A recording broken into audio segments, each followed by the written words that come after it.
Data तो हमने बात कर लिया सर, अब आते हैं जो आज आईपीओ खुल रहा है उसके बारे में, सफायर फूड्स, क्या सलाह है आपकी? लॉन्ग टर्म के लिए अप्लाई किया जा सकता है। सेम वैसे ही जैसे मैंने देवयानी इंटरनेशनल में राय दी थी, और देवयानी इंटरनेशनल ने आपने देखा कि इस तिमाही के रिजल्ट के बाद स्टॉक की पूरी तरह से री रेटिंग हो गई, क्योंकि मुनाफे में आ गई कंपनी।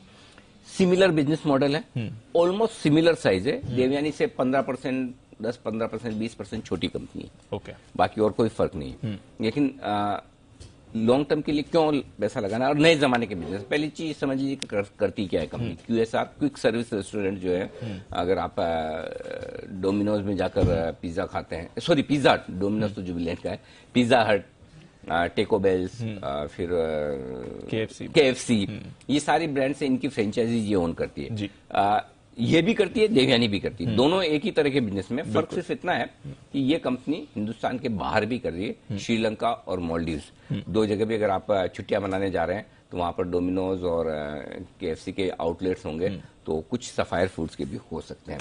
तो बिजनेस नए जमाने का है, बढ़िया है, आजकल लोगों को पसंद आता है। पहली चीज, स्ट्रॉन्ग ब्रांड है, ये सारी की सारी जो सबसे बढ़िया चीज है। दूसरा, ट्रैक रिकॉर्ड अच्छा है ग्रोथ का, लगातार पिछले 3-4 सालों से बहुत अच्छी ग्रोथ आ रही है, सारे स्टोर्स खोल रहे हैं, स्टोर्स ठीक भी कर रहे हैं, अच्छा भी कर रहे हैं। कोविड वाला टाइम छोड़ दो, वो तो सबके लिए था, अदरवाइज सब जगह अच्छा कर रहे हैं।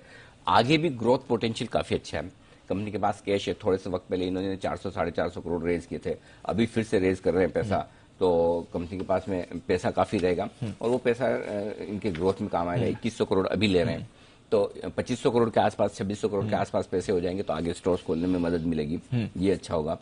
ऑपरेशनल लेवल पर प्रॉफिटेबल हो चुकी है ऑलरेडी, ऑपरेटिंग प्रॉफिट कर रही है, वहां पर नुकसान में नहीं है। नेट प्रॉफिट अभी आना बाकी है, ऑपरेशनल लेवल पर मुनाफे में है, तो कम से कम आप ये कि कैश बर्न नहीं कर रहे हैं, वो कह सकते हैं। और वैल्यूएशंस रीजनेबल है, अगर आप देवयानी से कंपेयर करें। नेचुरली देवयानी से थोड़ी सी नीचे, हालांकि मैं चाहता था थोड़ा और वैल्यूएशन कंफर्ट देते, तो मैं लिस्टिंग गेन के लिए भी कहता कि दमदार लिस्टिंग गेन के लिए लगाएं। लिस्टिंग ऊपर ही होगी, लेकिन ऐसे नहीं कि 20-25% ऊपर की लिस्टिंग मिले तो मजा आता है, अदरवाइज गेन तो तभी, हाँ, और मिल जाए तो ठीक है, नहीं तो लॉन्ग टर्म के व्यू से लगा लेना चाहिए।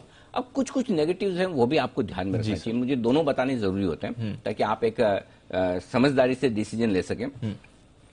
पहला तो ये कि अभी अगस्त 2006 में 3 महीने पहले इन्होंने 506 रुपए में कुछ इन्वेस्टर्स को शेयर इशू किया। उसमें एक तो सफायर फूड मॉरिशस है, जो तो इनकी ग्रुप कंपनी लगती है, ठीक है, एडलवाइज के एक फंड को भी दिए हैं।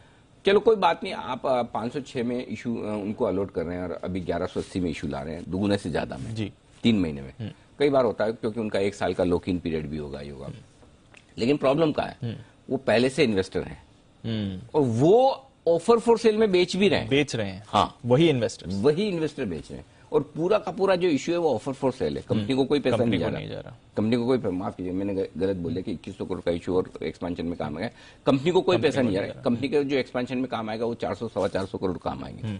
तो पॉइंट ये है कि अगर आप 3 महीने पहले उन इन्वेस्टर्स को, फिर तो दूसरे को भी चांस मिल जाता है, ऐसी क्या बात है। सही बात है कि आप 3 महीने पहले 506 रुपए में उनको दे रहे हो, अब 1180 में वही बेच के निकल रहे हैं, नॉट फेयर, रीजनेबल नहीं है। अगर वो नहीं बेच रहे होते तो मान लेते जी। अब कहने के लिए कह सकते हैं उनके पास पहले के भी पड़े, वो बेच रहे हैं, तो फिर पहले के पड़े तो फिर अभी 506 में देना तो नहीं बनता है। फिर आप ऐसे लोगों को क्यों दे रहे हो जो 6 महीने में 3 महीने में बेचना चाहते हैं? बिल्कुल करेक्ट, बिल्कुल, भले पुराने हो तो क्या फर्क होता है। ये एक्सेप्टेबल नहीं, मुझे तो नहीं है जी, पहली चीज। दूसरी चीज, अभी भी कंपनी को नेट लेवल पर प्रॉफिट में आना बाकी है। तीसरी चीज, एक जो सीरियस इशू है, भले वो ऑपरेशनल रीजन से वजह से हो, किसी भी रीजन से हो, जो कल हमने मैनेजमेंट से बात भी की, प्रोफेशनल टैक्स, ESI जो एम्प्लॉइज इंश्योरेंस जो है वो, दूसरा प्रोफेशन टैक्स और PF, तीनों के पेमेंट में डिफॉल्ट हुआ है, डिले हुआ है, डिफॉल्ट नहीं बोलूंगा, डिले हुआ है। 1 साल नहीं, लगातार 3 साल हुआ है।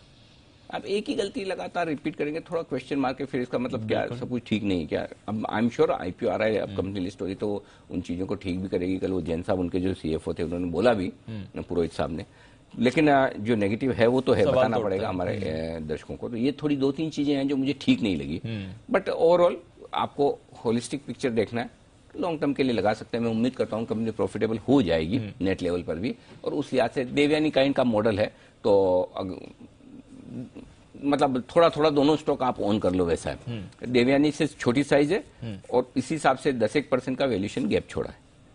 ओके। 10-15% छोटी है और 10-15% ही वैल्यूएशन गैप, ज्यादा नहीं। हाँ, तो मतलब ऐसा भी नहीं कि बहुत सस्ता दे रहे हैं।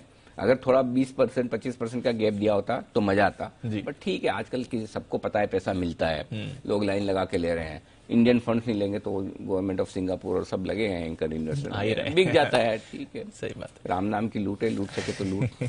तो सबको 2008 से सारे कॉर्पोरेट्स ने यही सीखा है कि पैसा मिल रहा है, ले लो भाई। ले लो।